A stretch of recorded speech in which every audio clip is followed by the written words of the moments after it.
Hello there. What does it mean to be human? In some ways, that may seem like a very simple question with an obvious answer, but when we dig deeper, it's far more complex. Well, I want to suggest 6 adjectives which I think throw some light on the matter of being human, looked at in the context of what the Bible teaches us. Perhaps inevitably we'll start at the beginning.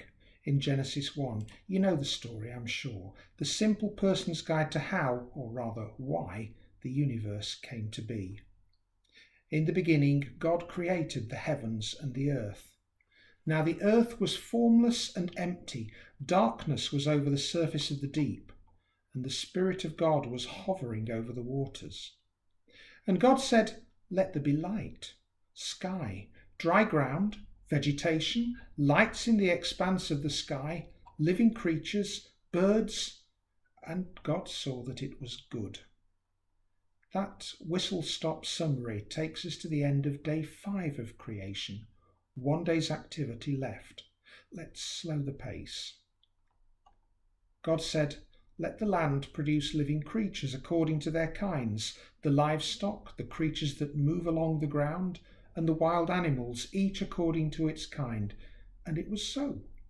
God made the wild animals according to their kinds, the livestock according to their kinds, and all the creatures that move along the ground according to their kinds. And God saw that it was good.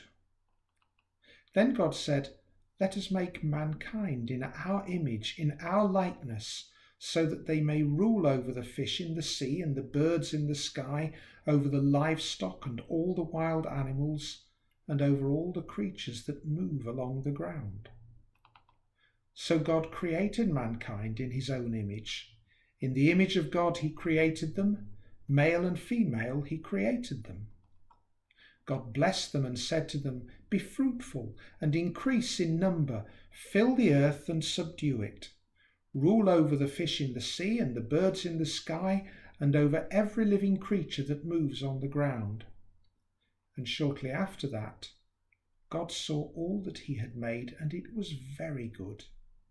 And there was evening and there was morning, the 6th day. Even from those few verses, so many things could be said. Here are just 2 of them. First, to be human is to be creaturely.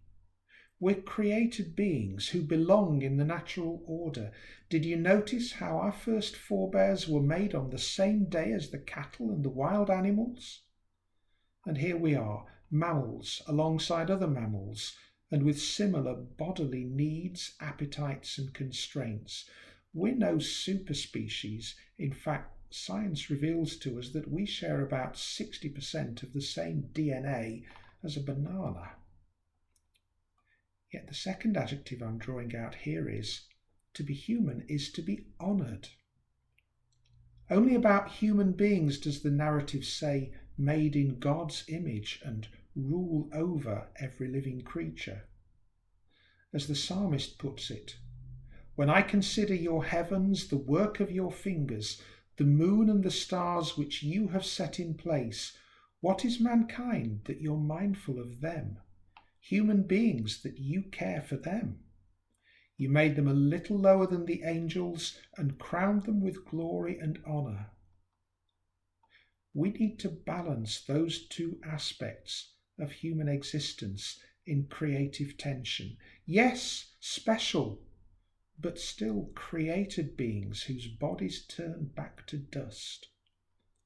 And when we think in terms of honour and of ruling over the rest of the planet, well, recent years have surely confirmed what Genesis showed all along. There's room for a lot more humility on our part. This has many implications, but at present the most urgent is this. To subdue the world never meant carte blanche to exploit the planet's resources, animal, vegetable or mineral, to the detriment, even the extinction, of other species or of other human beings. Our mandate is about responsible stewardship, about respecting the natural order to which we belong, about caring how we leave the world for future generations, and about being answerable to the God who made it all. And one thing that COVID has certainly reminded us, we don't have absolute control over this planet. Let's pray.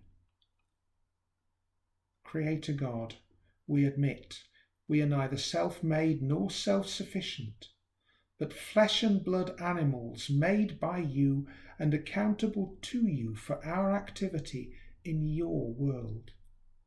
Help us to bear that in mind in our daily lives and in our bigger decisions, recognizing with humility that we, like all creation, are utterly dependent on you. Amen. Creaturely and honoured, the rest will have to wait.